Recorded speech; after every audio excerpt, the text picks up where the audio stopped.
Hari Om, welcome back to the session. So today we'll get into module 3. Now from here onwards, it will be very, very important from practical point of view because all the questions what we have in mind, especially about asana pranayama, we are going to address. So all these days we have seen the foundation, in the sense the backside scene of yoga, right from gross question, what is yoga, our pancha pranas, pancha bhutas, karma, vasana, samskara, everything we have seen, which are the foundation. When we know this module 1, whatever we have gone through, then you can understand little better about the text and other things when somebody talks. But this module 3 deals with your practice. Like you may be a teacher or you may be a student or a practitioner who may be pursuing yoga. In that thing, why I'm doing asana, why I should do it slowly, what is the difference between asana and exercise? All those relevant practical questions are answered in this module 3. So we can call this as a science or logic behind asanas or the angas of asanas. So what we are going to cover, important things is asana versus exercise. As a yoga teacher or a practitioner, we should know and convince ourselves 100% what is the difference between asana and exercise. We already said asanas are yoga, but yoga is not asana.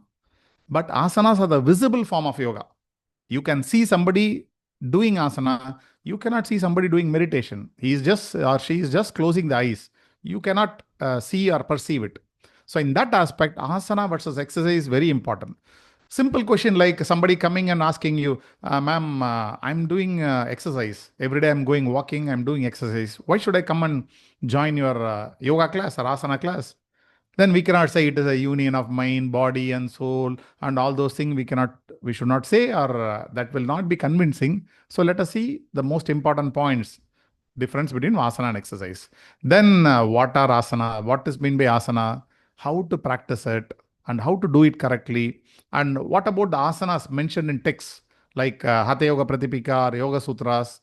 Then what are the principles of asanas? This is very important. Like for example, why we need to have a warm-up posture and what are the rules of asanas, how the breath is connected, do's and don'ts and general guidelines, and how watching or observing helps. All those things we are going to see. Then there is something called core principles of asanas, which is very, very, very important. In fact, the importance of this module 3 lies on the core principles of asana. There are 4 things. One is conscious breathing, then yatha shakti, which means practice with your capacity, then breath and movement connection, then power of pause. Then there are other insights like we are going to dive deeper into practical aspect because you would have seen now practiced asanas where Gautami ma'am was giving instruction. We go behind the practice. What lies behind the practice? The Ujjayi Pranayama. Why Ujjayi Pranayama helps in asanas? What way it controls my mind? Then where should I use the rest like Shavasana? How to use the counter pose? First of all, how to design the counter pose? What are the properties of it? Then there are something called dynamic and static postures. Then how the asanas are classified. Then there are 2 important things called form and function. This is all very in-depth.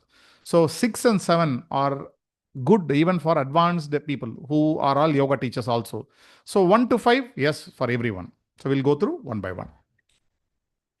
First, we'll find what is the difference between right from fundamental to the mind. What is the difference between asanas and exercise? I put a table, we'll run point by point. Practicing asanas, as per Yoga Sutras, helps to resolve life's conflict. Now, what is this life's conflict? Life's conflict means it's always conflict with either with the body or mind. See, I can have problems only with these 2. If you have any problem in your life, either you have a disease or you have other problems. You may have a financial problem, relationship problem. You may have any kind of problem. That is all related to body and mind. Now here it says it helps to solve life's conflicts because it gives you clarity. In Hatha Yoga, asanas promote physical well-being, stability, strength and lightness. So Hatha Yoga is as good as like exercise. That means I will not equate to exercise, much above it, but it covers all the exercise part of it. Apart from that, Hatha Yoga helps us to get into how to control the mind. It creates all the foundation. What is Hatha Yoga? That means whatever asanas you do or pranayama you do through the body, all of that can be included in Hatha Yoga. What are exercises compared to it? Exercises are designed to enhance physical appearance and health without focusing on mental improvement. Correct? There is no mind involved in exercise. Please understand. You can listen to music and do exercise. You can talk to someone, do exercise. You can think about your office and do exercise. That is not with yoga. The main difference is you are focusing on your mind, even if you do asana. For example, if you do some balancing asanas, can you just think somewhere and do? No, you will not balance. Simple Tadasana, no one can do by using the eyes closed. You cannot keep the eyes closed and do. If you keep the eye open also, it's very difficult unless until you focus on one single point. That means you are increasing your focus, concentration, attention. That's the first point. A key aspect of asana is cultivating awareness and its growth. No? One of the gurus used to say, suppose there is a big elephant standing behind you. Okay, or you are in a forest area, or you are in a village where forest is nearby, and when you are attending the class, I can see backside of you there is a tiger. Is ready to just is observing you. Now you are not aware about the tiger. What's this? Then you will be enjoying, right? Whatever you are not aware, that doesn't exist for you. If you are aware there is a tiger, then you will take action, then you will do whatever you want to do. That awareness is not there, means that part or that dimension of life doesn't exist for you. See, somebody is not aware about yoga, somebody is not aware about mukti. So that dimension is not available to them. So here cultivating awareness means that I consciously perform any action. Now, please check it up. Today morning, just morning around 10:30 now, nothing big happened. How many actions you did consciously with awareness? That means whenever you do an action, your mind should be there. Most of us will not do. While eating, we'll be thinking about something. While working, something else. While talking also, the mind goes somewhere. The moment we say awareness means you are right here. That means living in the moment. We have become master of this particular samskara habit. That means not keeping the mind in what we do, except the class like this. When you attend a class or listen to somebody, maybe your attention is more here. Just see, otherwise you are simply sitting, the mind goes in 1,000 directions. So cultivating awareness means here we are telling you, please focus on your body movement, please focus on your breath, because that is what you're doing. It ultimately gives a habit. When you start doing simple asana, then every action you do in your life, your mind will be there. You will not miss the point. Otherwise, we are all expert in thinking something and talking something. We'll be sitting here, but in the mind, many things are going. But that is not helpful for us. Remember, whenever your mind, attention, everything is in there, whatever you do, what is that you call? You can call that as meditation. They'll say, like, if you want to get a feel of meditation, no? If you cut the vegetable, or if you just going to office, you are driving, just put your absolute attention in that what you are doing. Don't think anything else. Just see how beautiful I'm driving, how beautiful I'm just doing this thing. Keep your attention fully on what you do. If you do that, the quality of work will improve. So materialistically, you can get more rewards. Second thing, you will relax. Just simply, you see, in the cinema theater, why they are closing all the windows, doors, why they are switching off all the light. If suppose all the light is on, everybody is talking, or let's say the cinema is there, they are running in a daytime with everything open, people are like talking, doing their work, then the cinema will not give you the perfect effect. You will miss, you will not connect with the cinema. So you have to keep your awareness totally on the cinema. For that, they are closing everything, no noise, nothing, nobody talking. Now a simple cinema gives lot of effect. Why? When the condition is favorable, your awareness increases. Similarly, when you do yoga, you have to please absolute awareness. You have to keep that and you have to practice. So cultivating that awareness, we are doing right from asana. Physical exercise do not aim to develop awareness. Nothing. Awareness is not required. Simply you can do, like whatever work you do, you can do simply as exercise. Performing asana slowly and steadily, as in classical yoga, tends to activate the parasympathetic nervous system. leaving one feeling refreshed and rejuvenated. Now, people going to exercise, gym, they get heart attack. Now, tell me, what is the big problem? Even if you have any physical problem, you go to a doctor, doctor will say, don't have stress. Whether you have diabetes, high blood pressure, or any disease today, you go. Suppose after a course of medicine, a week of medicine, you are not getting cured. Doctor will say, do you have any stress? Oh, you are thinking too much. Everything they are equating to the mind. Few decades ago, maybe 50, 60 years before, science believed there is no connection between body and mind. They said, whatever comes to the body, you can address to the body. Mind is not influencing. Now, everybody knows, the modern science knows, your body is a consequence of your mind. Your disease is a consequence of your mind. That means what? Whatever happens in your mind affects your life. So in the nervous system, we should understand there's a huge tree. Just remember, in the autonomic nervous system, there are two. One is called sympathetic nervous system, parasympathetic nervous system. Both are very useful. Sympathetic means to work. Whichever action you are doing, now I am talking. When I want to talk, this sympathetic nervous system has to work. But I work. I want to take rest. Night, I want to sleep. You can only sleep if parasympathetic nervous system is activated. Or digestion. Even whatever you eat, you can digest that only if the parasympathetic nervous system works. That means what? Rest and digestion is for parasympathetic. Action is for sympathetic. Most of the time we are getting into only action. Action, action, action. Saturday, Sunday, action. Vacation, action. Everything is action. And we say we are sleeping well. Most of us are not sleeping well. Especially we need to sleep between 11 and 3. You should not get up at 3. Brahma Muhurtam starts after 3:30. 11 and 3, you have to get a deep sleep. That is the time where your internal organs flushes all the waste out. If 11 to 3 you are not sleeping, you are inviting all kind of problems, because that is very important. So activating parasympathetic nervous system is very, very important. That means rest. Even in daytime, you are stressed out. You have to activate this so that stress will go. What this point says is, performing asana slowly will increase your parasympathetic nervous system. That means your body will take rest during action.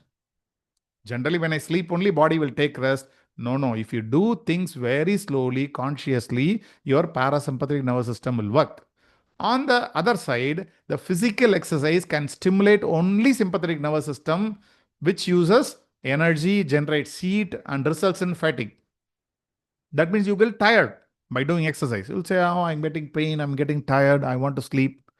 After that, you will get little energy more, but it focuses only on sympathetic. There is no machine or instrument for relaxation. See, I need to work, I need to relax. These two are part of my brain or the mind, but only work is available in exercise. There is no machine to relax. Next, blood circulation remains fairly uniform throughout the body during asana practice. See, blood is not going fast in one place or slow in other place. Uniformly, the blood flows through all the body parts. Remember, the better the flow of blood, better will be your health. Now, why people say you have to walk? I'm a IT professional where most of my time is sitting and looking at computer. Now, why they say go to gym, walk? Because most of the time when you are sitting in one posture, you are not allowing the blood to flow all the parts of your body. When you walk, the blood flows all the parts. That's why they say rather than jogging or running, walking is very, very better, because walking you can walk briskly, then you can walk relaxedly, slowly. When you do that, the blood flows through all the parts. Whereas in exercise, uneven blood distribution, because whichever I'm doing some exercise with my hands or my legs or some kind of other body parts, only that part gets maximum blood flow, other parts gets lesser flow. So uniform distribution of blood flow is not happening in physical exercise. Asanas, especially when the final posture is held longer, improve muscle tone. So muscle tone means muscle is neither rigid nor loose. So perfect tone is attained. Whereas physical exercise, primarily it builds strength of the muscle. So you will get the more muscle. Now I'll ask you one question. When you do physical exercise, you are increasing the muscle. What is the use of increasing the muscle? What is the use? Or you feel? What is the use you feel? Somebody is doing exercise. What benefit you get? Absolutely no benefit. Yes, sir. Arvind, sir. Oh, I was just trying to give you an answer. I think you get more stronger because your muscles are being built. No, strong means what? Strong means you have more muscle. Physically strong. You can lift more weight than me. You can do better work than me. Now, what way it helps you to gain well-being in your life? See, if I can lift 20, 30 kg as a normal person, let me do it. If you want to increase 100 kg, unless until you are in army or you are there to fight with someone, what way your muscle helps? It's of no It will give use. the muscle strength. It will give the muscle strength. Why you need muscle strength, sir? Muscle strength, normal strength is enough. But you are adding more muscle and you are trying to increase its bearing capacity, weight bearing capacity. Why I'm asking? Are you going to lift 100 kg every day somewhere outside? Your day to day, you No, are not going to lift 10, 20, 30. That's all. no, But but after 45 years, that muscle strength will keep decreasing, is right? After some Ah, age limit. yes. Whenever strength come down, see, for example, your muscle strength is, for example, let's say zero. Zero means what? It is good. We'll say it's not minus, it's not plus. Suppose muscle goes minus 5, minus 10. Yes, you need to get it to that neutral point. But my question is, when you do exercise, most of the people, we want to increase our muscle strength. Remember, whenever you are increasing muscle strength, are you increasing your weight or reducing your weight? Your body weight. Muscle What, madam? uh, gain in muscles will increase the Your body weight will increase, right? increase, yes. Now, tell me, body weight increasing, is it good or bad? But it's bad actually. If you increase the It's body bad. weight, it's bad. Why it is bad? Why it is bad? Suppose I'm Because obese. I'm supposed to have 70 kg. I'm eating. I'm not doing any exercise. Okay. I'm not doing exercise. Instead of 70, I'm reached 100. Somebody did exercise. Instead of 70, they reached 100. Tell me what is the difference between these two? Is this good? One is good, other is bad, or both are bad? the first Generally one is bad because it is coming out of speaking, fat and other things. But the muscle increment is good, I would say, because that will give you strength, and also as you age, your muscle degradation will be less, as per science. I don't know about yoga, what yoga says. Yes. The first part is right. I'm obese. I'm just misusing the body. I gathered weight. In other place, you use your body gathered weight. Remember, the second thing you said, muscle strength, it will give you. We already discussed this. If you're lifting 20 kg more than me, it's of no use to you. It's of no use to even to the body. You can show to people I can lift, like a hero showing in the film, lifting the wheel of the car, one side of the car lifting. You can show. Otherwise, you're not going to use it. You see from heart point of view why the weight is not desired for the body is, suppose you are 70 kg, my body is like this, so much shape and so much is boundary. Suppose I become double 140 kg, I'll have a big body. Now my heart remains same. The purpose of heart is like a pump to supply the blood throughout my body. My heart can supply blood only to limited body. If you make me to strain, I will also suffer. The heart also will suffer. Instead of 70 kg, if you have 140 kg or more than 100 kg, you are giving me a big body and the same heart remains same. You are making this heart to pump through the entire body. Now, what is the use? If you overstrain any body parts, that will not bring well-being to you. The heart is supposed to pump only 70 kg. You are increasing, misusing. So heart will become weak. Or heart, the cardiovascular system will get spoiled. In this aspect, how you are telling your health is fine. In modern science or modern logic is visibly, if you see the benefit, they are thinking that is good. If you have a lot of muscles and start hitting somebody or taking weight, that is seen as a manly thing, and they say he is very good of health. No, you have to be lean. You have to be more energetic. If you have so much muscle, you can't even scratch your back. You need somebody's help. Your body becomes so rigid. Remember, when your body becomes so rigid, your prana or the so-called whatever energy will not flow freely. You have to have a flexible body.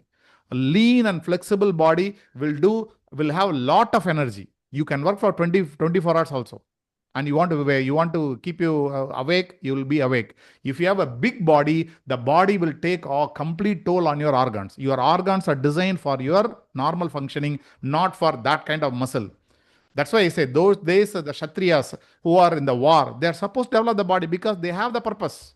Nowadays we don't have the purpose. If you are in army, that is different. Your primary thing is have a good body. Even in army nowadays we are teaching yoga. Why?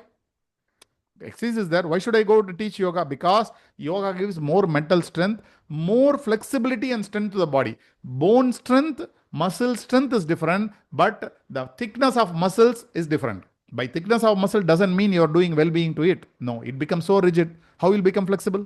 If body is not flexible, then you cannot do many functions. Yes, Arvind sir. So I'm just trying to understand and build a case for these muscles. When I say muscles, I'm not talking about huge muscles which the bodybuilders have. I'm talking about muscles which are good for us. You gave an example wherein heart pumping to the limited kilos of body. But as I see, as we are child, we grow up, our weight also increases, but the heart remains the same. The weight of the heart doesn't change, or its pumping also remains the same, right? So as we grow, we also build muscles in our body. So at what point you're saying that building muscles will not help? I don't understand this. So the heart is designed for adults because when we grow, all the organs also grow. When, see, for example, the spine completes its growth only in 10 years. After 10 years only, we need to give all kind of asanas to every kid. Nowadays, they are giving 5 years. Not 5 years, no. You can give simple asanas, but not all the complex asanas because the spine growth completes at only age of 10. Similarly, the growth of bones, they say, I think 25 because I'm not good in biology. At one point of time, the growth stops. And remember the optimum functioning. Your heart may be like pumping less when you are a little young or no, when you are a child. But remember, this heart can pump to the nominal weight. Whatever my weight, if I'm healthy, that heart can work. But you, in terms of exercise, you say, I want more muscle, you generate. The heart doesn't know. The heart, for the heart is concerned, it thinks my body has become big. See, it's like an area, like you can serve, like for example, Swiggy or somebody, the people who are doing that, they are dedicated to that area. Suddenly you asking that person travel 30 kilometers. How will you do? He will become tired. This person can take care of some 5 kilometer radius. This heart can take care of so much weight and so much. If the body becomes so large, blood quantity also increases. This heart can pump only 5 liters. You have 5 liters blood that should be circulated. If I have more than some fluid will be there, that also you can call as blood. Even 10% increases, 5.5. It's a load to the system. It's like a motor. You have a motor and 2 floors you have. This is supposed to pump for 2 floors. If you have 1 floor, still the motor function. The same motor you are using to pump for 10 floors, how it will do? Or 4 floors, how it will do? Motor will struggle. The more motor struggles, the friction increases, then your system fails. So the body should be limited. That is why in our tradition, building a big body is not encouraged. Now the purpose of building the body is to enhance your function in life. Tell me, having big body, how it enhances your function? Except that you can lift more weight. What else is there? Every day you need to do the same thing. If you have to increase the muscle, the more muscle you keep it, more you have to eat. Remember, you will be burning more fuel. Eating more, you are using your digestive system more. Remember, whichever body parts you are using more, that will go away. The digestion should happen for this much amount of food. I have 150 kg body. I'm eating so much food. You are using the body organ's energy. That organ will go fast. Eating less is very good. Eating more is bad. You are eating more to maintain your body. Everything takes a toll on the system. And getting rigidity, what way you enjoy? Somebody can tell you, oh, you have a great body, you have 6-pack, 8-pack. That's for somebody to see. In you, you will be suffering a lot. Why? You don't have flexibility. Can you sit down? People who are, and you have a rigid thing, you can't even sit down. You can't even twist your body. By having that kind of constraint, only happiness in the mind is, I'm a bodybuilder. See, I'm not giving lesser importance to it. I'm telling for a normal person, you don't need to be a bodybuilder. Now, you may say, I don't want to be a bodybuilder. I want to maintain good health. For that only we are telling, do yoga. Unless until you want to increase your muscle. If you want to increase your muscle, go to exercise. But what way it is going to help you? No way. Inner strength is more important than muscle strength. The mental strength is more important than muscle strength. See, for example, you are into cold or extreme condition. Which will save you? Your body or mind? Your mind only will save you. Your body's capacity is determined by your mind. Somebody mentally so strong, having normal body. Somebody is having normal mental strength, but having huge body. If you compare these two people, the first person having mental strength will perform better because in his mind is more capable. In if you do hypnosis, we can make you to believe whatever we want you to believe. We can make you, this is all proven scientifically. We can create and give you instruction telling you that your right hand is on ice. Now you are feeling the chillness of it. By proper professionally somebody does, really you will feel the chillness. Your body will feel the chillness. This is possible. Similarly, you are touching a fire, your hand is burning, literally it will feel. So these things are all proven. If we program your mind, your body will react. So mental strength is very much important. Building body is not important. Staying healthy is important. If exercise also gives you health, no problem. You are going or walking, using a simple instrument in gym, giving you not increasing your muscle, but helps you to decrease the fat. That way it is very good. I'm not commenting on that. But increasing muscle, which is the primary aim of exercise. Remember, most of us are interested, at least most of the males are interested to increase the muscle, at least to some extent. Why? It has been propagated. Remember, the society has programmed us. If you are a lean person, people will laugh at you. If you are a bodybuilder, people praise you. From where it is coming? It is coming from the society. It is a wrong education given. You should have a good body, healthy body, a lean body, which helps you to function better in this world. That's why we said muscle tone. It should not be hard. It should neither rigid nor loose. If you have a perfect muscle tone, means you will be soft, you will be flexible, you will be wonderful. You can walk for 2 hours, 3 hours and you remain fully charged. But if you have too much muscles, you can't do all those things. Except lifting weights, and maybe you are strong enough to punch somebody. If your profession is like that, you can do. Otherwise, it's of no use. Risk of injury. General wear and tear. Remember, the more you use your body parts, see, there is optimal use. Have you seen people who are cycling at the age of 80, 90, their hip is worn out, their knee is worn out? You can't use that. Your passion should not take toll on your body. You see the actors and actresses, they become suddenly thin, suddenly become fat. See, for profession, if you misuse your body, you have to face the consequence. The heart doesn't know. All the parts of the body doesn't know you are acting, you are doing something for your passion only, you are getting your body. It doesn't know. It will take its own toll. So the risk of injury, general wear and tear, is very less in asanas. In fact, you are making them to relax and you are making them to function well. Whereas in the physical exercise, you are using the body extremely on the other end. That means your wear and tear and injury. Forget injury, okay, you have somebody guiding you strongly. What about wear and tear? If you are a kind of a sedentary lifestyle person, to some extent exercise can help. But if you are a normal, you are walking, you are doing all the activity, then doing exercise, if you use your hand or leg more than what is required, you should not do. People say use. I also said, if you don't use your body, you will lose your body. That's what they say. Using is different. Overusing is different. In exercise, we tend to overuse. So that is the other side of the exercise. The good thing about yoga is, even if you do 3 hours yoga, 4 hours yoga, you're not misusing.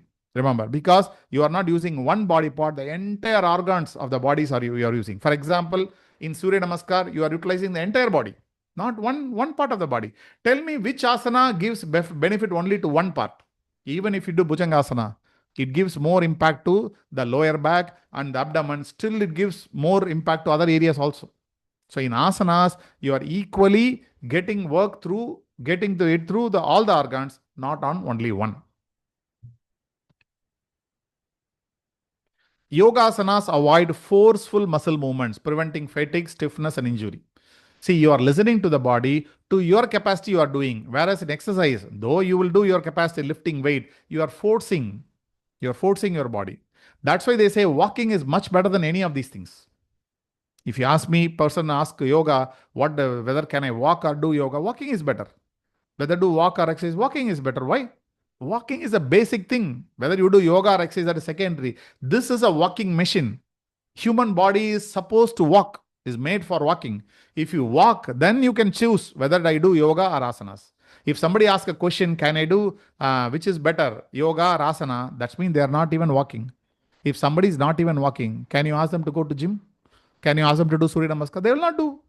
Such a lazy person. When somebody is not walking, you tell them, please don't think about yoga, please walk. After walking, you want to bring some well-being, then come to yoga. Walking is very easy. That very easy thing somebody is not doing. Do you think they will learn yoga? So, you need to leave it to them. So yoga is not forceful movement. You are avoiding any forceful movement of muscle because your job is to give strength to muscle, not to increase its thickness. So here physical exercise focus on vigorous muscle movements, which produce lactic acid and lead to fatigue. That's why you will get tiredness. You see in yoga, you will not get tired. You do Surya Namaskar, lie down for 5 minutes Shavasana, open your eyes, you will be totally fresh. Because Surya Namaskar, why I'm taking is, it's a very active series of asanas. You can compare that to exercise. Still, even somebody does not so much keeping their mind, still it gives. Because remember, in Surya Namaskar, the whole body is getting activated. All the endocrine glands, entire body parts are getting activated. There is nothing like this in exercise. The body is viewed as a tool for self-improvement and perfection.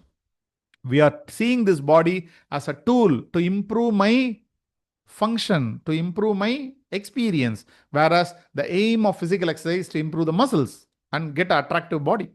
That may be good to see outside. People are happy seeing you, but you will not be happy. Yoga asanas are intended to enhance mental abilities and concentration. Now, this is a very big here. Here, mental abilities and concentration. So, it is an exercise for the mind. Whereas the physical exercise involve intense movements that boost adrenaline and stimulate the mind. Remember, all the day you are stimulating adrenaline. We'll say, right? Whenever you feel tensed, you want to walk. We want to walk, but will not walk. Adrenaline rush comes whenever you get tensed. That rush is only for emergency response. Whenever you see a dog chasing you, whenever you see somebody is coming for a fight or something, that adrenaline rush should be there. But when you do this exercises, you are normally increasing that action. All the day you are having so much mental action in the office, and you go to gym, give more physical action. In a way, you are stabilizing, because more mental action, less physical action is not good. So more mental action, more physical action is comparatively better. But all these things are only action. There is no rest. That's why we are talking. And nothing is there for the mind. True health means all organs function well under the mind's guidance. Not only I get the physical body, but all the organs. But this is not here. You are not focusing on any organs there. Or you may focus one. They say, what is it? For cardiac thing, they'll give a cycle or something else and all. It is all to make that physical organ to function more. It is not to see. Remember, the functioning of organ is not only about its physical functioning. It has to function to its potential, to its best capacity. That can happen through the mind only. If your mind is happy, if your mind is focused, then everything will function well. Have you seen people so fat, but they are so calm? I have one of our a person known, and he has a very big body. He's a very respectable person, very, very, very, very good person. He eats a lot of sweets and all also. But since he is being very nice in the mind, no negative thoughts, nothing, very simple person. He's a very rich, but he's very simple person. In that case, no health problem. He doesn't have even diabetes. That doesn't mean we are asking you to eat. I'm just simply telling, if your mind is well and healthy, then your physical problems will come down drastically. Stretching muscles in yoga helps blood flows through the veins, and inverted postures use gravity to return blood to the heart, increasing circulation. We have different postures. We use gravity, only gravity for the yoga. I can stand upside down and make my blood flow through to my heart very easily. Varicose veins and all, if you give inverted posture, it's very useful. And if you have certain kind of problem where you want to make your upper body to function well, all the inverted postures will be very, very useful. Because inverted asanas, we are not at all doing. We are only doing forward bending, standing. That's why backward bending is also very good. On a standing, backward is good, but we are not doing. Similarly, inversion is very good, but we are not doing. So I can make the blood to circulate in all the parts. Whereas here, the heart rate increases. Whenever you do asana, the heart rate increases, right? Whenever you are tensed, the heart rate increases. What's the big difference? You are totally stressed. You are worrying about anything. See, heartbeat is increasing more. Before writing exam, heartbeat increases. Anybody shouts at you, heartbeat increases. If you do exercise, heartbeat increases. So heartbeat should not increase. In fact, they will say, I have, I don't remember who is a great master, one of the great masters of old tradition. He said, whenever you do an asana, make sure your heartbeat should not increase. Very difficult, not easy. That means you have to do asanas very, very slowly. If you do any asanas with increase in heartbeat, it becomes an exercise, including Surya Namaskar. If you do fast, it is good, works as an exercise, not as yoga. Only if your heartbeat is not increasing, then yoga will happen. That's why we say stiram sukham.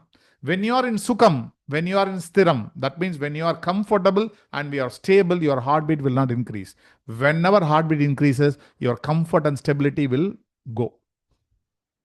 Proper breathing and relaxation in yoga helps to prevent muscle fatigue. Now, proper breathing, you are not at all touching the breathing in exercise, whereas in yoga, you are getting control of complete breathing. When the breath happens well, everything happens well. Now it's directly connected. We have seen why we are all shallow breathing. Now we are listening. Just follow little inhalation, little exhalation. Only in the top, upper part of the lungs you are using. But when you are in yoga, we ask you to do slowly. You have to have a deep inhalation, deep exhalation. In exercise, you will use only upper part of the lungs. Tell me when you will use in exercise the middle and lower part, except you're running. When you run, when you walk, then you will use maximum part of the lungs. In exercise, you don't do because you're thinking something else you are doing. Whenever you require, maybe you will force your breath. Otherwise, you'll be doing. It's all shallow breathing. Whereas when you do it very calm and focus on mind, here in yoga, we are making the breath very slow, deeper. Not only slower, deeper also, using middle and lower part of your lungs. So if you put as a summary, the yoga involves, or asana involves slow and dynamic movement. Breath is integrated. Now we are going to see more when we come to pranayama. So breath is integrated with awareness in every yoga practice. Remember, whenever you follow your breath, you are relaxing. Because whenever you follow your breath, your mind will get calm. Your focus will increase. Breath is natural and energizing. In exercise, you are not giving any importance to breath. You are not at all focusing on that. No breath and movement integration, nothing happens. It leads to flexibility and strength. It is based on principle of stiram and sukham, which we discussed. It activates parasympathetic. Yes, we have discussed. It purifies the mind and activates most part of the brain. Yes, because mind also needs blood to flow. So in asanas, you can make mind like simple shashankasana. If you do shashankasana, it's a very good relaxing posture. If you are too much stressed, do shashankasana. Your blood will flow more to the brain. Whereas nothing is there like that in asana. Yoga is a way of life. Remember, we are trying to reprogram our body and mind in yoga. Whereas in exercise, you are trying to program only your body. Because no mental programming. Way of life means it becomes part of you. You will not feel that you are doing. If something becomes part of you, you are taking bath. No, taking bath, is it the action you are doing? No, it's naturally it comes. The moment I wake up, I just brush my teeth, I do all the morning chores, I take bath, everything becomes part of me. Similarly, we are making this as part of you. It conserves energy. This is one more important thing. When you do yoga, you're conserving energy. Whereas in exercise, it dissipates energy. You will start eating more. You will start eating more for your muscles you gain or the energy dissipated. Though muscles you are not gaining, you're going and doing exercise, you see your eating capacity will increase. It increases stamina at all levels. It addresses the well-being in a holistic way. So these are like summary what we have seen. Any questions? You have any questions in your mind? Maybe your student asked, or you also have something point in your mind where you're unable to defend. See, we are not here defending yoga and all. This is all truth. When somebody is not doing anything, go for exercise, you do. Like walking is better. But somebody has optimum health. The health is fine now. You have to increase your overall well-being. For that, yoga is the only way. Sir, Shirasasana has been advocated to do till the age of 45 or 50. After 50, you consult the doctor and do all Shirasasana. What's the present status, sir? Sir, normally, difficult asana we should avoid. See, all asana we can do up to 25, 30. When we get old, it is better to avoid. That doesn't mean you should not do. If you are a practitioner, every day you are doing, you can do any asana till whatever you like it. We should understand why we are doing Shirasasana. Because when we come to middle age, we need to give more importance to pranayama and meditation. That doesn't mean no asana, asana to some extent. In fact, we are going to see there is a slide where in Yoga Ragasya, what it is mentioned. In a text, what it is mentioned, how much I should do asana, how much I should do pranayama, how much I should spend in meditation. It clearly says when you are young, more asana, less pranayama, less meditation. When you are middle age, reduce the asana time, more of pranayama and little more in meditation. When you are when you are old, then you have to do more of meditation. You do pranayama, more of meditation, because we need to do suiting to our body. When you are young, you can do anything. When you are middle age, you can't do everything. If you want to practice Shirasasana, it takes a lot of time. So you can do. That's why Sarvangasana is more than enough for middle-aged people. And you are a person who is doing every day, who is doing every day, then doesn't matter. But you have to reduce asana. Remember, purpose of the asana is get into pranayama.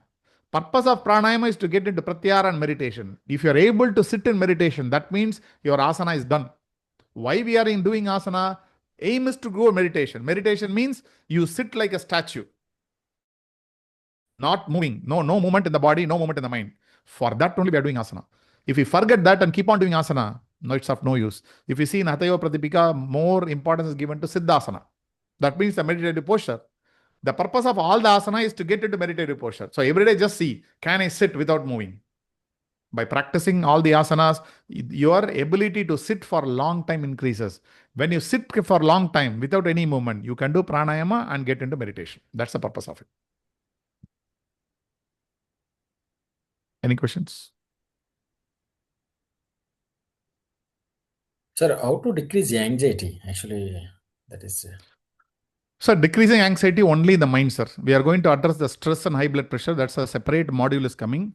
Please attend that. We are going to talk more about mind, how to control this and all. Though it is all theory, we need to get into practice. Practice means when the anxiety is more, means you have too much expectation. Like for example, for me also anxious is more. I'm a pitta prakriti. You see, if you are anxious, then it will be vata or pitta. Vata and pitta don't have stability.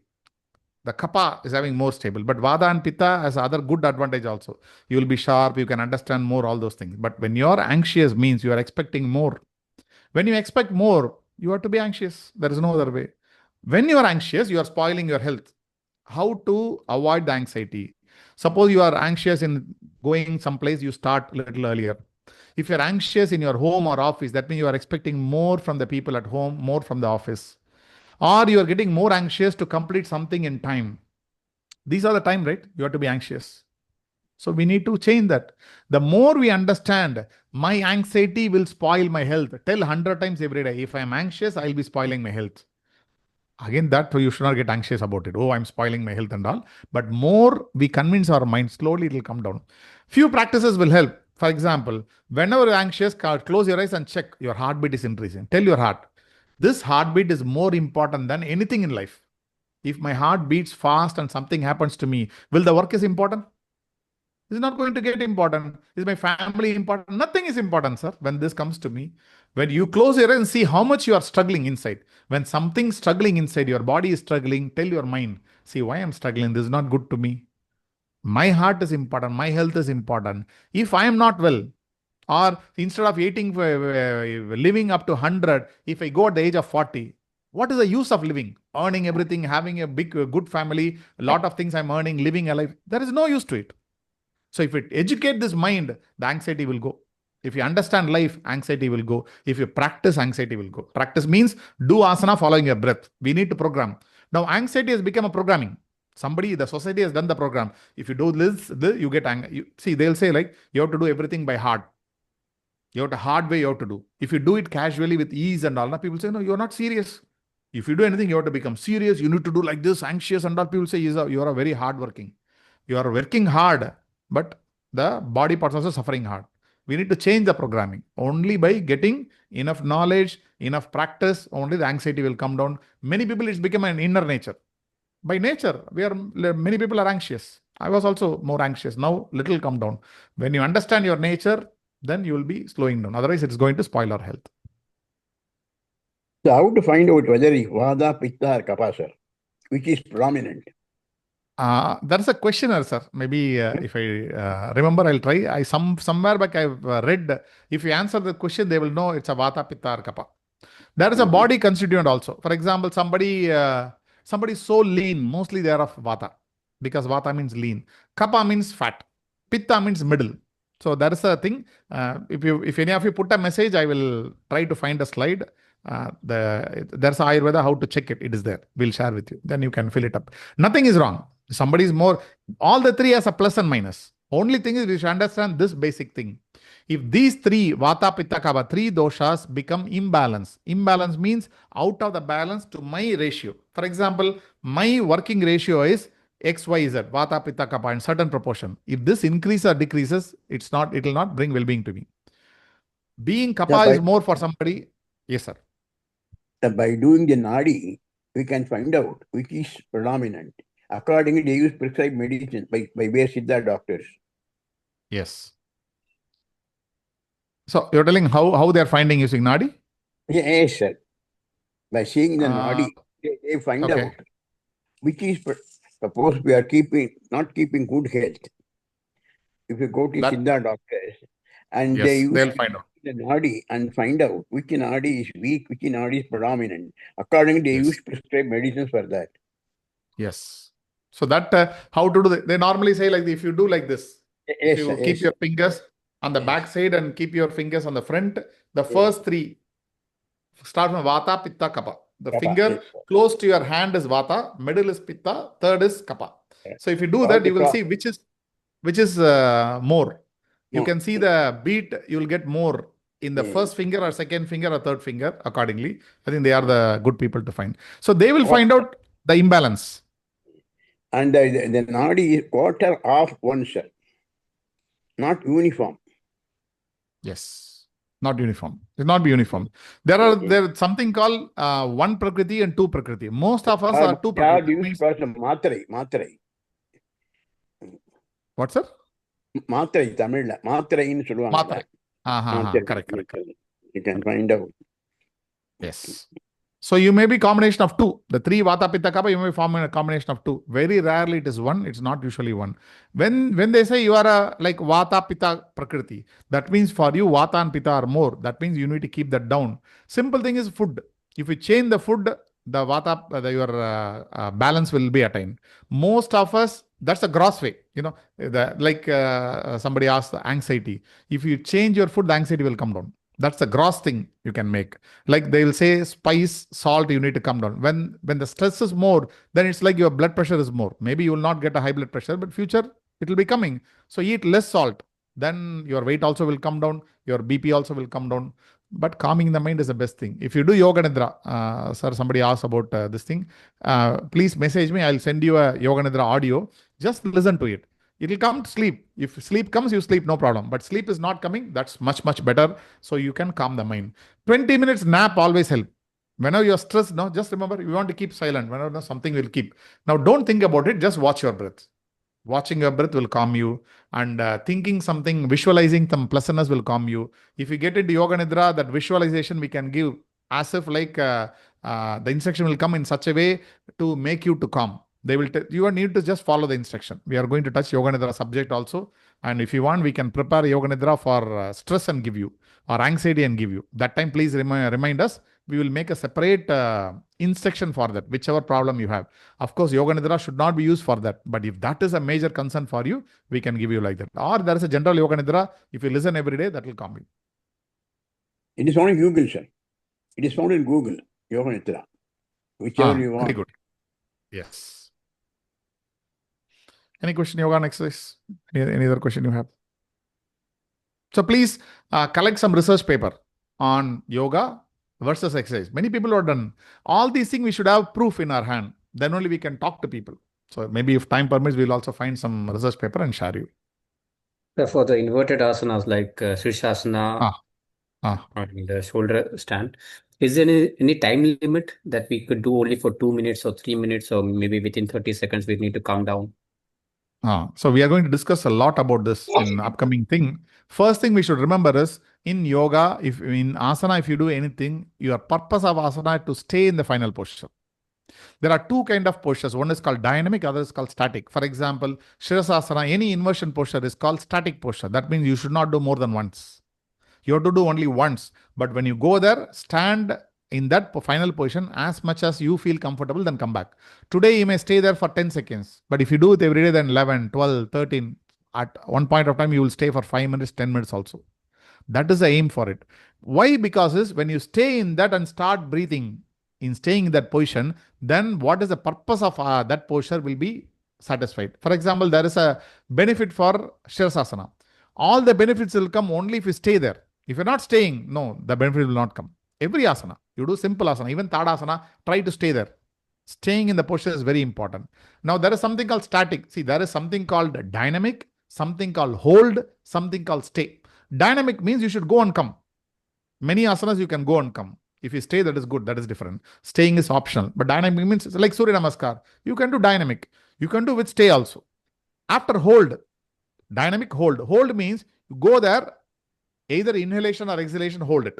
Whichever breath you are going, if you are going in inhalation, hold the breath for a few seconds. Then exhale and come. If you are going in exhalation, with exhale, hold and come. When hold is done, you have to stay there. This is how you need to progress. We'll be discussing in detail, sir, because this we can discuss only with the plane, the standing, seated, all those plane comes, then we'll discuss about this. We'll be discussing in detail. Simrat ma'am. Yes, sir. As you said that we should do like meditation in our later age, like I may say that 50 onwards. But I find sitting in this portion, meditation finds difficult. Even when we do in a shavasana or like in that, whatever instruction we get from the instructor, like do this, we more concentrate or we more focus on our breath. So why it's my personal opinion that while sitting this, because sometimes sitting for a long time I may like cramp in my leg, or sometimes I feel uneasy. I started moving here to there. But in shavasana, when we meditate, we still in a that state which we like lie. So Yes. why? Yeah.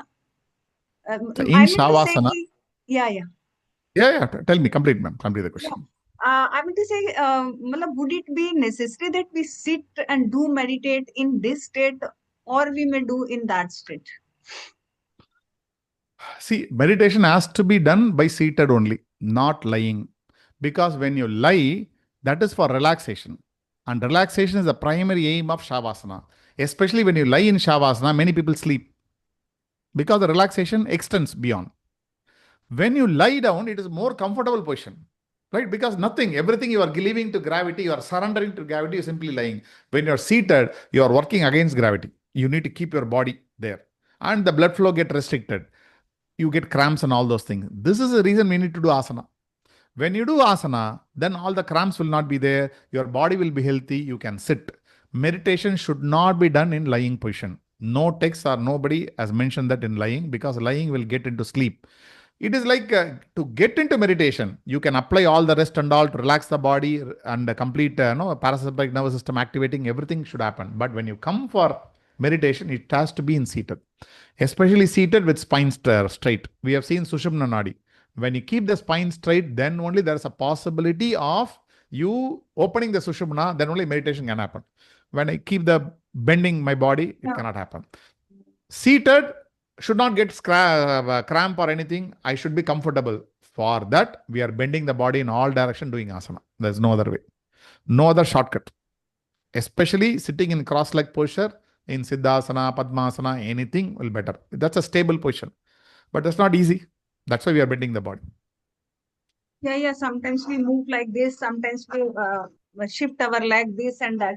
So I think this may distract the path or the journey we are going ahead. So that's why I'm saying, like sometimes I sit straight like this, and I may be able to sit in this position 5 to 10 minutes. But after 10 minutes or 12 minutes, now I start paining in my back. So I just need some support to my back. Then I can again pursue Now, for my meditation. yes. Now, who is responsible for it? That you are unable to sit more than 5 times, your body or mind? I don't know, but body. Okay, we'll take you to a cinema. Okay, when you watch the cinema, you can watch the cinema for half an hour. After that, maybe we may take a video. You will not be moving at all.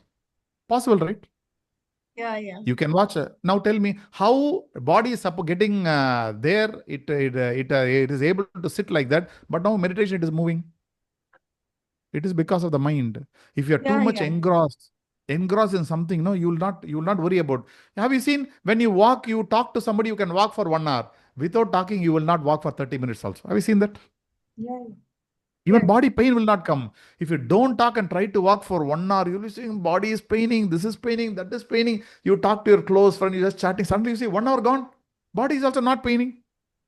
So remember, everything is in mind. That is why controlling mind is very important. Why they say in old age meditation is good? Because when you start practicing, you would have controlled your mind and you can sit. So it is not only with the body, to some extent body, but majority it is with the mind. If your mind says sit, it will sit. Because pain, who is giving? Mind is only giving. Why? Sometimes it is giving pain, sometimes it is not giving. Whichever I'm interested, it doesn't give you change and all. Wherever I'm not interested, whichever I'm not practiced, it does not become part of me. It says move here, move there. If you're able to sit only for 5 minutes, do meditation only for 5 minutes. That's enough, man. Today, your capacity, that's what Yata Shakti, which we'll be discussing. Your capacity today is 10 minutes meditation. Don't cross 10 minutes. Do 10 minutes for next 1 month. Try to increase 1 minute more, 11. Try to increase 12, 13. This is the way we need to increase. You cannot sit for 30 minutes if you have capacity 10, but you can increase it slowly. Like you cannot walk today 2 hours. You can walk only 30 minutes. What is the problem? Walk every day 30 minutes. After 2 weeks, increase 5 minutes every week. Then you see after 6 months, you also walk for 2 hours. Now you are programming your body and mind slowly. Similarly, here also you are unable to sit for meditation. You have to program it slowly. If you do the basics right and extend slowly, one day you will do. That's the only way. That's called Yatha Shakti. That means do as per your capacity. Don't increase your capacity suddenly. One more thing, sir. Sir, maybe I'm talking about my physical ability to sit for 10 minutes, but the instruction I'm getting or my like focus or concentration on the direction of the instructor. So I may not, I do not distract from the surrounding or anything. I sit and something, but if I'm getting pain in my leg or somewhere in my back or something, if I move myself, would it be an intervention in the process of meditation? 100%. 100%. See, it's all simple connection. Your body and mind are connected. First, body and breath and mind are connected. Whenever we are anxious, we want to move our body. Whenever you are anxious in the mind, you cannot sit. So when reverse also true. If you move the mind, if you move the body, mind will become anxious. Now, purpose of meditation is to calm the mind. You have to keep your mind empty and start visualizing an object. If you keep on moving this, your mind also will move. So first thing is, that's why we say Kayastherium. We are going to cover in our meditation class also. That's the basic. In Kayastherium means you're simply sitting, the instruction will come and follow your breath. If you are able to sit for 5 minutes, great. 10 minutes, very good. 15 minutes, very, very good. Something like that, you keep on going. Don't try meditation because meditation means you are trying to jump third or fourth step. First, see whether you are able to do Kayastherium. If you are able to do Kayastherium, then move the next one. Then keep the object and visualize. Till you get that, don't do. We do Antarmona also, which is again Dharana. Remember, this Kayastherium, Antarmona, everything is Dharana practice. When you do Dharana practice, after that Dhyana will happen. What in Antarmona will do? In Antarmona, simply we will be sitting and observing all the sound. Sound, drop it. Observe the sound, drop it. See, here also you are moving, your thoughts are moving, but your thoughts are moving to limited area, not everywhere. Your thoughts are moving around the instruction. If the instruction is given, suppose nobody is giving instructing you, the guidance is not there. You will sit and close your eyes, you will get 1,000 thoughts going on. Instead of 1,000 thoughts or 1 lakh thoughts, you can have 100 thoughts. So this guided practice of Antarmona and all, to have a limited amount of thoughts going around only that place. So this is important before getting into an actual meditation. If you practice this Kayastherium, Antarmona and all, definitely we are seeding. We are putting a lot of seed for future. One day it will happen. It is only practice, ma'am, nothing.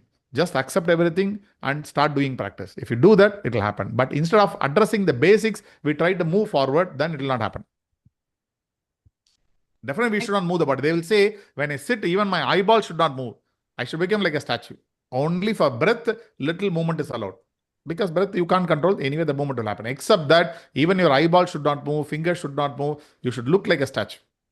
When you sit like this, even a fan is a disturbance. That's why they'll say, never do yoga under a fan. The fan, again, the air comes and touches my skin, it gives me problem. If my smell, if I have a little, near the kitchen side or something, I get a problem. Somebody talking, I get a problem. Why people go to mountain, forest, and other places? All these problems are not there. That's why you should never do yoga in open place. People say, no, they're doing in beach and all. Nowhere it is given. Nobody recommended this. You have to do asana or yoga with a closed roof. In the sense, the roof should be there. Because when the roof is there, the sudden cold or heat will not come. If you go and do in beach, what will happen? You are getting direct sunlight. Your body is already heat up. The heat will increase. The energy will increase. Brings bad. In fact, when you walk for half an hour in the sun, you should take at least 1 hour to do yoga. You should not do. I walking with the hot sun. I came here, start doing in AC. That's all very bad. So any sensation should not get affected. In a closed roof, under thing, with proper windows, everything, the breeze should not hit you. They say you take a corner. We are going to see all those things and all. Sit in a corner place. Why corner? No. People walking also will not disturb you. Otherwise, somebody crossing, the air, you will see. Somebody is going, you will get disturbed by sound and the air coming and hitting you. That's why in asana, we should say absolute silent. Remember, whenever you do asana, you are staying absolute silent. You are being with you. The same quality is required in meditation also. Here you are watching your body parts, you are watching your breath. There you will be sitting and watching your object of focus. The direction is same. But when we don't involve ourselves, when I don't put my mind in asana, you will never put your mind in meditation. I never do meditation. I know I cannot do. Why should I try? Let me do asana, let me do pranayama. When these two I can do, then I can think about it. But these days, since you are practicing regularly, no problem. But these days, people want to do meditation fast, not getting the eligibility. You have to pass the school to get into college. How come you are 8th fail, 7th fail? How will you get admission in the college? No, you will not get it. So we need to decide. Nothing wrong in understanding that, okay, I failed in 8th. Why? If I understand, I will pass the 8th, then 9th, then 10th. Then slowly I will go to college. Nothing wrong in going slow. Before, if you gaining the eligibility, I should be eligible for it. If without getting that eligibility, if I try to do it, it will be a disaster. It's of no use. Can we say meditation is absence of mind? That is later, sir. Initially, absence of mind. Yes. Initially, we need our mind to meditate, because if I want to visualize an object, I need to be with my mind. How without mind I can meditate? I cannot do. But later, when you get enough expertise, then you will find a technique to go beyond the mind. That means you will be sitting here, within 2-3 minutes, you will go beyond the mind. When you go beyond the mind, you are in shunya. That's why we'll say in asampragnata samadhi. In shunya means no object. Initially, you need an object. When you train, then you can be objectless. In objectless, if you go, then we call that a samadhi, very high state of samadhi. Initially, we need our mind to meditate. It's like you have 2 supporting wheel in a cycle. Initially, if you draw, you need a supporting wheel, otherwise you will fall down. But when you drive well, when you ride the bicycle well, then after that, you can remove the wheel, you can remove the hand also, you'll enjoy. That is later. Removing the hand, still driving and enjoying later. But now I need all the support system. So now we need the mind, we need the object, proper place to sit, guru's guidance, all those things needed, because we are all that stage. If you cross that, nothing is required. You can meditate in the marketplace also. Everybody is like shouting loud. Still you can sit and enjoy. That is later. But now we are not in that position. So we advocate guided meditation.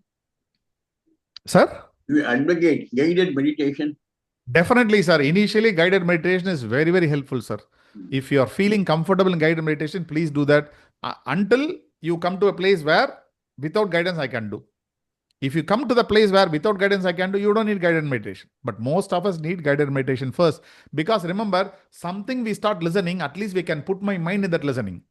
For example, now I'm talking, I'm putting a PPT. Now, why I need to put a PPT? Can I talk like this? Many people can relate. Though I tell a story to you, you visualize that, right? Once upon a time, a king lived. When I say, you start visualizing as a picture. When I give it as a picture, it goes easily to the mind. So similar to the guided meditation. When it comes to my audio, I can keep my mind in the audio. That's for all of us. But when you are matured, you understood nothing in life is more important. I simply close my eyes and sit. If you come to that stage, no audio, nothing is required. These are all again something helping us. If we cross that thing, I don't need any help. I just remove it. I just sit for meditation. We have to decide what is required for us. Thank you, sir. Any more question? Okay, we'll move on then.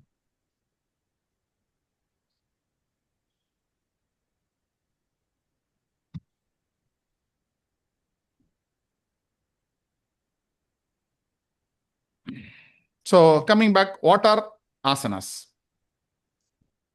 The term asana itself means a seat or posture. So nowadays we are calling all the postures are asana. Initially it was called only meditative postures are called asanas. Asan. It is taken from the word which means sit. But now after Hatha Yoga came, the Hatha Yoga texts were written much later than the so-called all yogic text.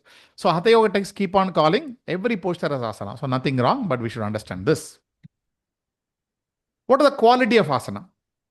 If you are doing any asana, there should be a reference or starting point. We are going to see this when we come to course planning or other things. See, whatever asana you do, there should be a common starting point. One point you should start. Simply, I should not just lie down and start doing Bhujangasana, Shalabhasana. What is the starting point? So that starting point is required. For example, standing, we say Samasthiti. Samasthiti means just stand straight. Preferably straight looking or looking down. This is a starting point for all the standing asanas. Similarly, for supine, keeping your chest open to the sky and keeping the palms open. If it is prone, that means you have to lie on the stomach and all. That should be a starting point. You have to have awareness on what you are doing. You have to integrate the breath. These three are important for the asana. If you do this, then only you can say you are doing asana. If you don't have a reference point and no awareness, simply you're thinking about something and you are not following breath, then you may be doing exercise. This is the reason most people find it difficult. They may do many asana, they may do very fast, but following this is very difficult. Remember, all of us know we are integrating breath with asana, right? Are you doing the asanas, the speed of the asana? Is the speed of the asana is same as that of breath? Not at all. You'll be doing fast. I will tell you what happened. It happened because I'm also doing, right? We know while inhalation, for example, what to say, this Pavana Muktasana one you would have seen. Very easy. You move all the toes, right from toes to the neck. For example, if I do the Padanguli Naman, the toe bending, what I should do now, for example, imagine my fingers are the toe. Now I inhale, exhale. See, I need to focus on my breath. When the breath starts, then the movement will start. When the breath again exhale happens, the movement should be like that. Instead of that, what we do, we start moving this. Accordingly, we'll change our breath. This is a common mistake we do. If you do this, you will be living in stress to your entire life. Whatever asana you do, nobody will save you because you are doing reverse, opposite. You have to follow breath. Don't make the breath urgent. To the speed of the breath, your action should be. Now we do fast action, we make the breath also fast. Remember, already we are doing that in everyday life. Day to day, we are doing fast action through the body. Our breath naturally happens that way. Even in asana, if you do fast movement, then you try to make the breath come back. That is dangerous to yoga. Forget about asana. Just follow only your breath. When the inhalation start happening, do the inhalation posture. Then wait there till you inhale fully. Then you start exhaling, then do the movement. Breath is the first thing. Movement should follow the breath. Instead of reversely, what we are doing, the breath is following the movement. Movement should happen second. First breath, then movement. Start the breath, make the movement. Then stop the movement, breath should come. I think this should be a little confusing. We are going to see that component. The first thing is when you integrate the breath should be the main thing. Your movement should follow the breath. This most of us are not doing. I can guarantee 99% we do movement, accordingly we breathe. No, that's totally wrong. Let the breath be normal. You move the body according to the breath. Why should I do asana? Why can't I sit for meditation directly? You have to move only from gross to subtle. The gross meditation is asana. The gross part of meditation is asana. So unless until you are, if you are able to keep your mind in asana, You cannot keep in meditation. Asana itself, I cannot keep my mind, means why you are trying to do pranayama or meditation? No need. So it is moving to gross to subtle. In the asana, you can incorporate most of the qualities of dharana and dhyana. Dhyana means keeping only object on the focus. So close your eyes and keep your mind totally on the asana and your breath.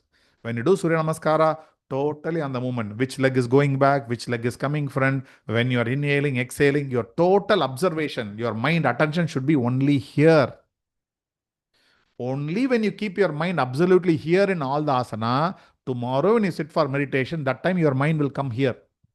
Now itself you are not keeping your mind thinking about office, thinking about problems. Then in meditation also same thing will come. So we need to follow. Asana is very important because the same quality it is going to reflect in meditation also. It is a prerequisite to pranayama. Without asana, you should not practice pranayama. It is very clearly mentioned in Hatha Yoga Pradipika and Yoga Sutras, which are the backbone of yoga. So it is a prerequisite. At least 1 month somebody should practice asana, then teach some pranayama. So the profound benefit, the gross benefit, physical wellness for sure. It strengthens muscles, bones, and all those things, especially flexibility. Remember, flexibility and strength are the very, very important physical benefit. Mental clarity. Why? You are focusing your mind. You are making your mind to focus on one thing. Remember, what is stress? Stress means 1,000 channels are going in my mind. I am unable to do anything. All kind of worries are coming. Now, if I switch off from 1,000 to 100 channels, will you relax or again you will be in the same stress? You'll be relaxed, right? 90% you are reducing the thoughts. In yoga, you are reducing all the thoughts because you are not supposed to think about all the problem. You have to think only about what you are doing. So your mental clarity you will get. It will balance your energy and it will ultimately lead to spiritual progress. How balancing energy? We said sympathetic, parasympathetic, it will balance. Your blood circulation improves, your digestion improves, everything will improve. Then ultimately, when you get all these quality, the spiritual dimension will also unfold. So important steps begin with awareness. Awareness is nothing but keeping your mind on what you are doing. If I'm eating, keep your mind what you're eating. See, it's very difficult. We gave that exercise, right? You eat and chew for 40 times. It was easy? Is it anybody feel that it is easy to you? No, it is very difficult. Your mind is so fast, your body want to do so fast and swallow. That's why you are slowing the body. When you slow the mind will think, oh, what is this? Sync is not happening. Oh, I need to slow down. Let me also slow down. So begin with awareness means when you eat, don't talk to anyone. Just put that one, whatever is possible to your mouth. Close your eyes, start chewing. You are eating with awareness. Don't think about all the problems. When you talk to someone, talk with awareness. When you write something, write with awareness. When you teach with awareness. That means you have to be in the present. That's what awareness means. Focus absolutely. Yes, like a sunlight is normal. When you focus the sunlight in a lens, it can make a paper to burn. So all those things are possible only by focus. Coordinate with the breath. Why the main part of breath? In asana itself, we are coordinating with the breath because by slowing the breath only your mind can be slowed. Why we are asking you to do the asanas very slowly? Because by slowing the body only your mind will get slow. We can slow your mind only by slowing the body and slowing the prana or the breath. Without getting the speed of the body and breath reduced, you cannot control your mind. Embrace gradual progress. Don't expect any overnight result. It will take years. To practice one Siddhasana, one asana, I need to stay there. It takes years together practice. Don't worry about all this. We are all now, the modern life has made us in such a way, we want result immediately. Anything which gives immediate result will not last long. If a tree, you want to get a mangoes, you need to wait for 5 to 10 years. A mango plant has to become a tree, the mango has to come. If you are able to get mangoes within 6 months or 1 year, that means you are doing something artificially, which will not last long. The mango will not be tasty. Similarly, all our yoga sadhana, don't expect result. Just keep on doing. Nothing happens till I become 90 years. No problem. 91st year, magic will happen. We don't know when the magic will happen. Like they'll say, bamboo. The bamboo, up to 5 years, nothing will happen. It will remain as very small as plant. If you have some coconut tree or mango tree, it will grow very big. This bamboo will be keeping quiet. They will say in the 6th year, within few weeks, this will grow much bigger than the other tree. Because all that 5 years, it is putting the root so strong so that it grows fast, the root will support. Similarly, whatever you are doing, you are nurturing the root. The root is getting strengthened. Outside growth will be visible after some time. It may take many years. Don't worry about it. Embrace gradual progress. Now we'll see asanas, what it is mentioned in Yoga Sutras. In Yoga Sutra, 3 sutras are explained about asanas. The 46th sutra in the 2nd chapter, 47, 48. The 46th sutra says, what is asana? It says, what is asana? Stiram Sukham. That asana, that posture where you can have stability and comfort, that only is called asana. How to get Stiram and Sukham? Explain in next sutra. What is the benefit of asana? Explain in 3rd sutra. Only 3 sutras are for asanas. Among 195 sutras, only 3 sutras are for asanas. Other things are all for mind. So it says, the 46th sutra says, Stiram Sukham Asanam. Stiram means steady, stable. Sukham means comfortable. Any posture where you are comfortable and stable is called asana. Now, Simrat ma'am was saying, I cannot sit more than 10 minutes. Up to 10 minutes, it is asana. After 10 minutes, it is not asana. Don't perform after 10 minutes. That's all. Today, your capacity is 10 minutes. But till the 10 minutes or 5 minutes or even 1 minute, you should have Stiram and Sukham. See, somebody is doing Sarvangasana. When they move there, they cannot stay more than 5 seconds. If you stay more than 5 seconds, you will not have Stiram and Sukham. Please don't do it. If you feel uncomfortable, come back. If you feel inversion itself uncomfortable, who asked you to do inversion? Don't do inversion. Do all the standing, seated, lying. Whichever asana is comfortable to you, do start doing now, today. If you start doing every day, tomorrow the difficult asana will become easy. Whatever I can do today to my capacity. So if you don't have stiram, if you don't have sukham, it is not called asana. It becomes exercise. So the same thing what we discussed, how the asana came. Now look back in these 2 pictures. These 2 pictures mean a lot. These are all very difficult asanas. But see the kid. Can you see any bulging of your veins and all? Stress, neck side, and the leg and the hand, nothing. See her. She's simply smiling, or she's smiling out of her comfort in the posture. She's so comfortable in the posture, the smile comes naturally. Now we're all yoga teachers. What we normally do when we prepare kid for competition, we will say, do all the asana. And finally, when you get into the posture, look at the judge and have a big smile, because that carries points. If you don't smile, they will not give that additional few points. We are making it compulsory. It is all acting. That is not asana. The smile should come in such a way you feel so comfortable in that asana, you start smiling. The smiling is a consequence of your stiram and sukham. Smiling is not you artificially generate. Now you tell me, we give you a comfortable chair to sit. We made you to stand for 4 hours. Then we give you a comfortable chair. Then you will sit and smile comes naturally in your face. That is how comfortable you should do in asana. Tell me, how many of us are comfortable in any asanas? Maybe Tadasana, Bhujangasana, simple asana. Little more asana, the comfort is not there. That means we need to start practicing. Unless until it comes to comfort, then we cannot say we are in yoga. Try at least 10 to 15 asanas. Now we will teach how to do the course planning. When you finish that, you will plan your own course according to your body and mental and physical capacity. In that, you keep on practicing. Whenever you feel physically, mentally comfortable in doing that asana, then only it is called as asana. Till such time, you are doing only exercise. Similarly, next picture. See, nothing. Simply, she is enjoying the posture. Like we are sitting in a comfortable sofa, she is performing that. It should become like that. Then only it is called asana. How to do the asana? How to get stiram and sukham? The question will come next. I know how to do, or I understand what you are saying, but how to get the stiram and sukham? That's the difficult for me. It says, Prayatna Shaitilya Ananta Samapatibhyam. Prayatna. We say, right? In Tamil we say, Rumba Prayatna Padada. That means don't have so much prayatna. That means special effort. You have to do special effort. Asana will come just like that, will not come.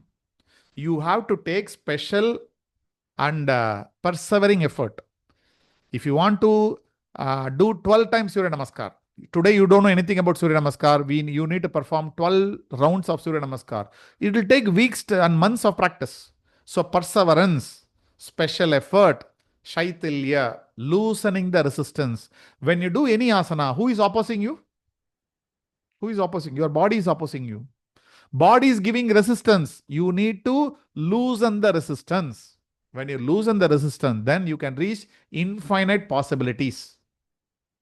So the Sthiram and Sukham will come by putting special effort, by loosening the resistance of the body, then only you will get all the fruits of whatever you are doing. The infinite possibilities is possible only by following these two.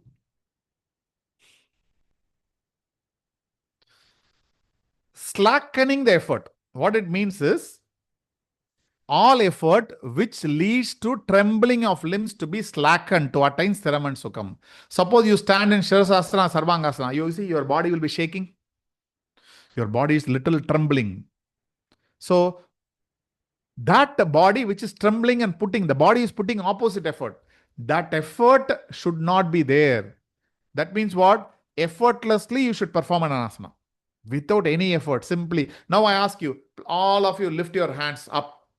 Are you feeling any effort you are putting? Very easy, right? Like this, the asana has to be there. So effortlessly, if you perform an asana, that is called an asana, any posture. The body's resistance should come down. The body should not resist anything. Many of us walking, the body resists, right? If you don't have a habit of walking, you start walking today, 20 minutes, your body will say, no, I'm getting this pain, back pain, I'm unable to breathe. Today I will stop with 20 minutes.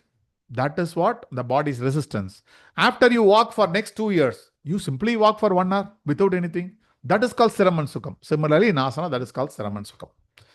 What happens if I do asana? What is the benefit? If you do asana, what will happen to me? You will be not disturbed with dualities. What are the dualities? It says, Tato dvandva anabhigataha. Tato, from there on. From there on means what? The earlier sutra talks about asana. So, from there on, if you do Sthiram and Sukham, asana with Sthiram and Sukham, dvandvas, pairs of opposite. That means like day and night, pain and pleasure. Anabhigataha. That means cessation, or you will take under your control, or it stops. You will go beyond the dualities of life. See, the problem is pain and pleasure. Today I have pleasure, tomorrow I have pain because I am unable to get the pleasure continuously. So pain and pleasure, if you go beyond pain and pleasure, that's a beautiful state. So they say asana means going beyond pairs of opposites. The pairs of opposite are related to both body and mind. Suppose there is summer. Who is not uncomfortable? Summer, you are sitting in your home under a fan. I switch off the fan. Who is opposing? Your body will start sweating. You will say, no, I want. Your mind will say, I am not comfortable. Your body and mind needs comfort. Now, if you do asanas, you will go beyond the dualities. You can comfortably sit at 45 degrees also, or even 0 degrees also. No chillness, no hot, no warm. That doesn't mean you can be there always at minus. No. The bandwidth will increase. Today, I cannot sit without fan. When you start doing asanas, after a certain period of time, if fan is there, I'm comfortable. Fan is not there also, I'm comfortable. So the bandwidth increases. Now my tolerance limit is very small. When you do asanas, the tolerance limit will increase more. That is the main thing, right? If you increase the limit, bandwidth, then I can enjoy life. So 46 Sutra talks about definition. 47, how to get that Sthiram Sukham. 48 gives the benefit. What Hatayo Pradipika says? Hatayo Pradipika doesn't talk theoretically about it. We have seen that the first chapter talks about asanas, second about pranayamas and shatkarmas, third about mudras, fourth about meditation, samadhi, and all those things. So in the asanas, many asanas are given, like Swastik asana, Gomukasana, Virasana, Kurmasana, Kukutasana, Uttan Kurmasana, Dhanurasana, Matsyendrasana, Paschimottanasana, Mayurasana, Shavasana. It also talks about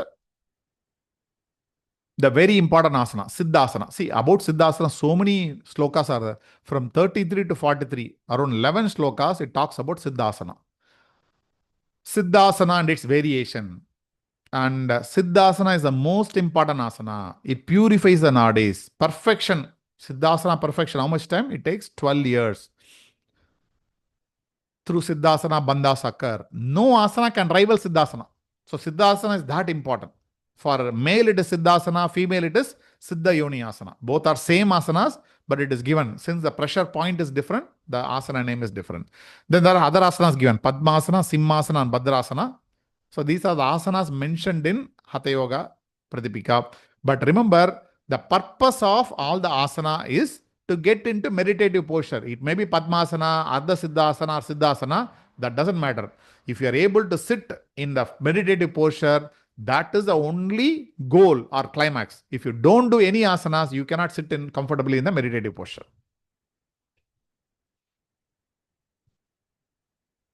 I think we'll stop here today because next it will take another half an hour. This is all again little theory, the guiding principle. After that, again, we'll come back to like what we discussed about the movement, breath, and all those things. That is going to continue. So any questions?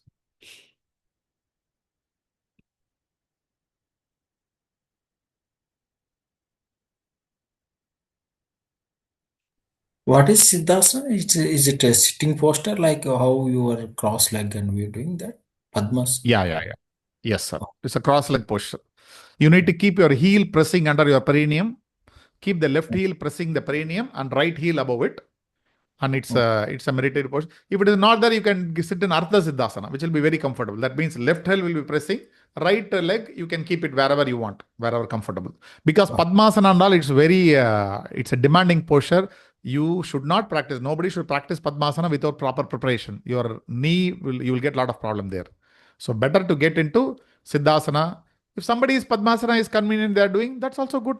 But Siddhasana is giving very important. The importance is it touches the reproductive organ. It presses the perineum, the space between the anal and the reproductive organ, which is very important. If that presses, then that stimulates a lot of nadis inside. That's why Siddhasana is much better than Padmasana. Some people cannot cross-leg. Then in that case, how can do that? Sir, slowly we need to practice. Like for example, now you are unable to get into cross-leg posture. I want to get into a cross-leg posture. We can create a course plan. What are the asanas if I do, my body will become comfortable so that if I sit, my body, the flexibility will come. This we surely will discuss. For Padmasana, Siddhasana, what are the postures I need to do? There are a certain set of rules. If I do certain, this is asana, then I can get the goal posture. Now, in your case, the goal posture is Siddhasana or Padmasana. We will draw a sequence how to get into the goal posture of it. We'll definitely do that. This exercise will do. Okay, thanks. So there's a small question. Actually, in one of the sessions where we were, interchanging our knowledge, sharing our knowledge, I was asked, what is the mechanism of yoga? How does yoga work? So I was little, confused about this question, how to answer that. That how does asanas work or yoga work? Mechanism. Yeah, yoga. Yes. Asanas, yoga, how it works. What are the faculties I have? I have body, emotion, mind. Body and mind, emotion is related to the mind. Now, whatever dimension I know, in all the dimension, yoga will work. Why? Through the body, I'm doing asana. Through the mind, I'm just involving there. So whatever faculties I have, it is going to work there. It is not like other thing. Like if I talk to you, I don't need to involve all the parts of thing. I can simply imagine. If I go to gym, I don't need to involve my mind. So in yoga, it acts in all the dimensions, whatever I know. We know only two dimensions, only body and mind. So what I'm saying, do anything with the body and mind. Totally focus. That becomes yoga. Tomorrow when you go to exercise, somebody is doing exercise, keep mind totally there. It's very difficult. Very easy is listening to music and walk. Listening to music and get into a exercise. That is very easy. See, you don't like your own mind. Whereas in yoga, it works on all the level. Because our day one practice itself involving both body and mind. We never say, no, switch off your mind, think something else and do here. No. So it works on all the dimension. When the body becomes pleasant, you call physical health. When mind becomes pleasant, you call as mental health. When mind becomes pleasant, your emotion also will become pleasant. So your emotional stability and health comes. Now tell me which practice gives all the three health? No other practice. Unless until we take. So can I Yes, say that body, mind, and breath? Because breath is very important to connect the body and mind. So body, mind, and breath, which all three put together will bring awareness, and that is the mechanism of yoga. I mean, can we in short say that? yes, you can say. When we say body and mind, to get the control of mind or make the mind function as per my need, I'm going to the breath. So you can say body, breath, and mind, or body and mind itself. It because why you are working on breath? To attack the mind only. I'm not interested in breath. I'm interested in breath because through the breath I control the mind. So that goes there. So if we say body, breath, and mind, fine. If we say body and mind, that is also fine. If you say body, breath, mind, emotion, that's perfectly fine because you're touching all the four dimensions. No other thing we touch all the four dimensions. So, sir, when they are using the word mechanism, so mechanism, it stops here only. That is the body, mind, and the breath. Beyond that, it's no more mechanism. It's all No about more concept. it's pratyahara, Correct. spiritual practices. So if they use the word mechanism, that means that is the answer. Yes. So Right. what is the mechanism to exercise work? Only through the body. Hmm, hmm. Nothing. You cannot say breath. You cannot say mind. So with the three dimension, only one dimension the exercise works. Other two no. Whereas here, all the three dimension we are working. So when Yes, someone Arvind. asks, they can also say parasympathetic stimulation, sir. Can we say that? Because Definitely you can say. That's why I say the I mind think that means will you are help. activating parasympathetic. Somebody asks you, tell them, can you relax anywhere? You are going to gym. Are you relaxing? You ask them, is your problem is relaxation or work? Sedentary lifestyle, yes, work. Okay, work you are done. Good to the body. How will you relax? Because without relaxing the mind, the stress will not come down. Stress is temporarily little gone. When you do some activity, stress will little go. Take a back seat. Again, it will come front. You ask them, what is your problem? Everyone, there is only one problem, stress. Except if somebody is obese, they cannot walk, they have physical problem. But most of the people we ask them, they will say only stress.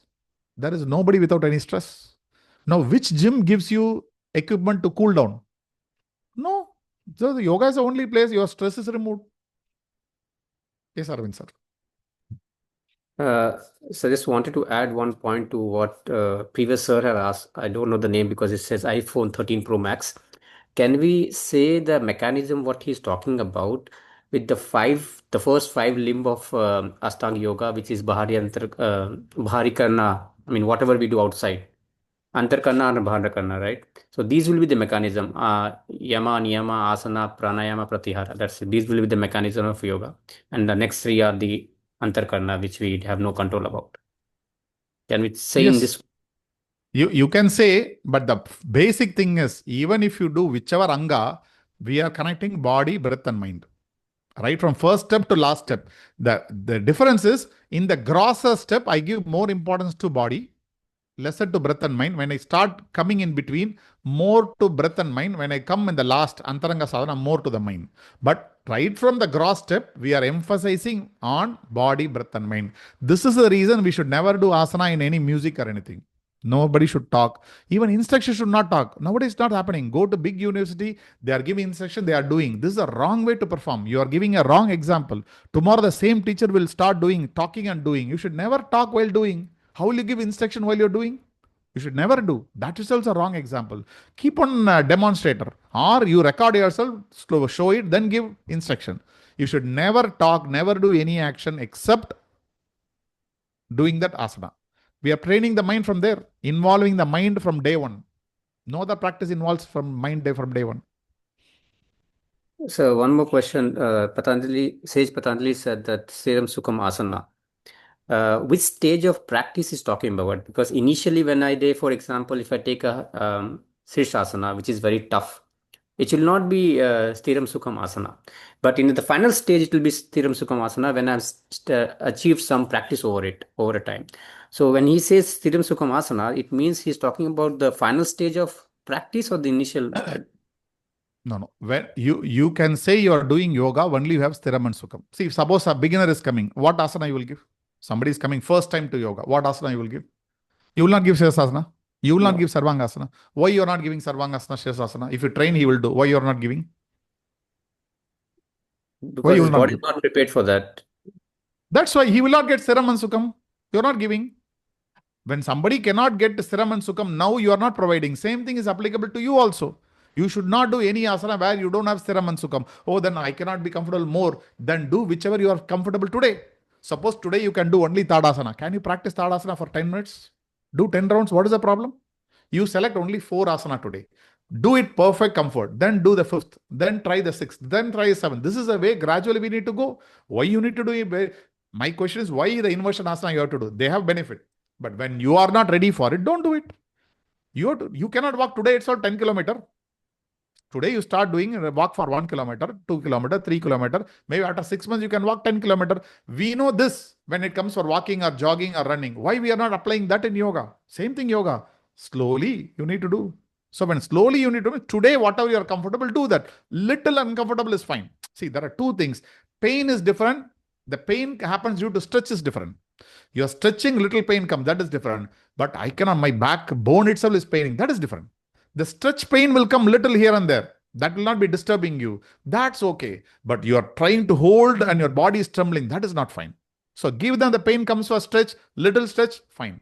Today, give them simple asanas. Next one day, simple. Then the second week, you add one more asana. Third, one more asana. Fourth, one more asana. After 6 months, he can do Sarvangasana also. So it has to take. This is called as course plan. How should I give? My goal is Sarvangasana to a person who is coming there. I know I want to give him Sarvangasana, but how to make him? So today, what is the first week I should do? What is the second week I should do? If I want to attain Sarvangasana, you cannot get into Sarvangasana without raising your body. That means we call this as Urdhva Prastha Padasana. Lie down, keep your, lift your leg up. Your body should be like L shape. If somebody cannot lift the lower part of the body, can he do Sarvangasana? So now this Urdhva Prastha Padasana becomes a milestone. That means without getting comfortably into the milestone, you cannot get into the goal posture. So we'll divide this two. One is preparatory postures, others are milestone. There may be 2, 3, 4, any milestone. Then there's a goal posture.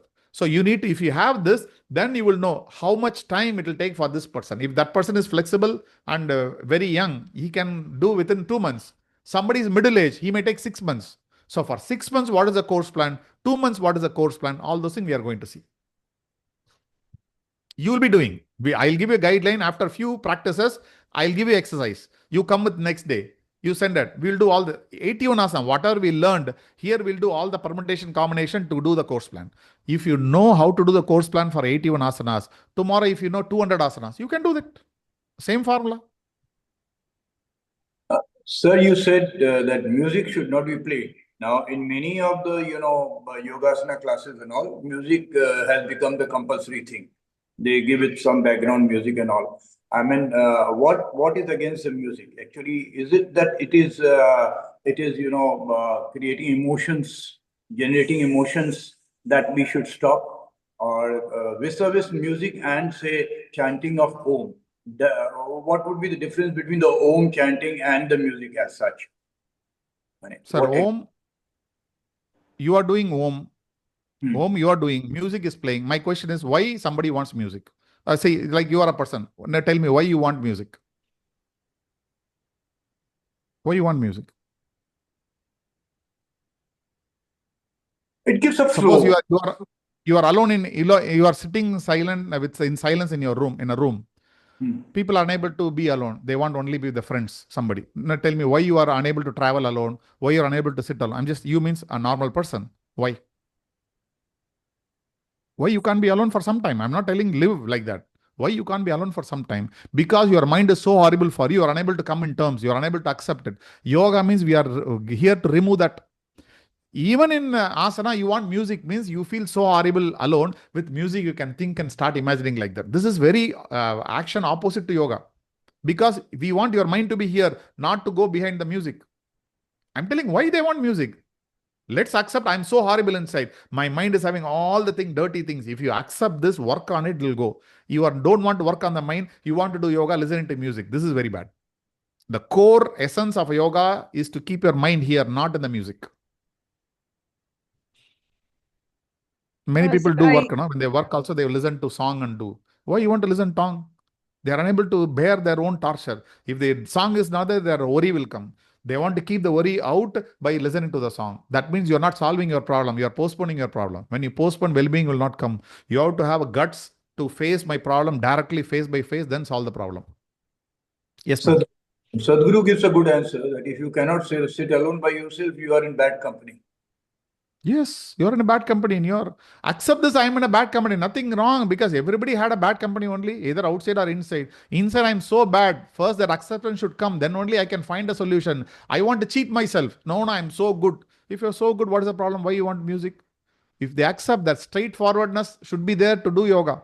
If that itself not there, if I start acting, then the whole life will become an act. Nothing will come out. Yes, ma'am. Yeah, sir. I just want to add in the discussion that it is a practice of nowadays that whatever we do, like or the young generation, they have a habit of like listening music and doing things like they do two things together. So it's my like I would quote my example. Whenever I sit in car, my driver used to like play music. So I just like made him to stop this. Then he like sometimes frightened that कि madam गुस्सा होंगी music नहीं चलाना. Then one day he asked me, ma'am आप music क्यों नहीं चलाते? Then I like recently I discussed with him. I said to him like I just want to sit with myself because I don't have time to sit in the house. So I sit with myself. I whatever the thoughts coming in my mind, I just like struggle with them, cool them down. So like the driver he understands so well. Yes ma'am आप बिल्कुल ठीक कह रहे हैं. I said like मतलब whatever the problems you are facing or suffering, you just think while driving your car, or like whenever you drive you focus on the like road or something may not happen like. So he understands so well, and it is my habit that whenever I sit in car, whenever I go, I try to, even I never like see my phone and everything. I just sit like quiet and sit eyes closed so that I may calm myself, because I am also having that issue of anxiety or something like I may be sometimes so anxious. So I feel that that is the best time in my like life whenever I sit in car while going somewhere. Superb, superb. When you find the importance of life, all these are time wasting. Like I'm seeing a beautiful movie, or I'm talking to somebody, a great celebrity. In between, do you want to hear the music? A celebrity is there whom I like more. I'm talking to them. In between, do I not want to hear something or watch TV? No, you give absolute attention. Similarly, we need to give absolute attention to everything, because every moment is our life. My life is moving. Tick, tick, tick. My life is moving. How will you classify this is unimportant, this is important? I am here. Everything is important to me. It is happening to my life. Let me give absolute attention here. When you practice this attention will come everywhere.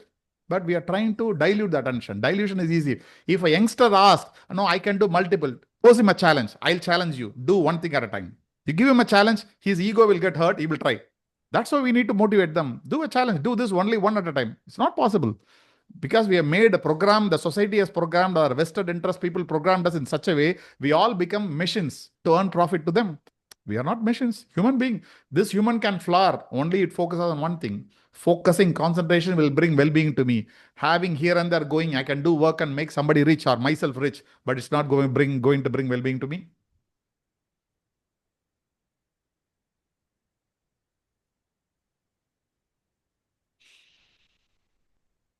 Okay, then. So we'll meet today evening. We'll continue this and take it further. Okay. The Thank theory you. class. Theory class in the evening, sir? Yeah, evening also theory. Tomorrow morning we'll have anatomy. Again, tomorrow evening will be theory. Hereafter only theory and anatomy. Once anatomy finished, we'll be jumping from here to other subjects. So we'll continue this. Okay. Thank Sir, you. I have just texted you on your phone Okay. about the